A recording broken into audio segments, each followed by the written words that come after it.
Welcome to Let Me Fix This. Enjoy the video. You start by getting the Media Player add-on and required game assets installed. This is not optional. First, subscribe to the workshop entry and restart Garry's Mod so the files write to your add-ons folder. Once done, open Settings right arrow mount and enable Counter-Strike, source or other required content so maps and textures load. Next, make sure your server or game allows media. Enable voice and media permissions, and set spawn flags so you can place entities. Do this now before spawning the player.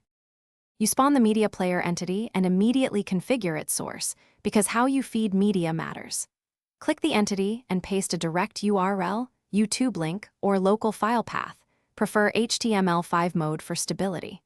Once done, set resolution and aspect ratio to match your target surface, then set loop and autoplay as needed. Make sure to adjust volume and use short test clips to confirm playback. If you plan to control it with Lua or wire inputs, wire them now so behavior is predictable. You finish by positioning and parenting the player so the image sits perfectly on your in-game screen. Use precise rotation and scale, then parent the entity to the prop to maintain alignment. Once done, play the full clip and watch for audio sync or stutter. Save your prop or create a dupe for reuse on servers. If anything goes wrong, check codecs and mounts. Ensure HTML5 mode is selected, required game mounts are enabled, and browser cache/codecs aren't blocking playback. That usually fixes most issues.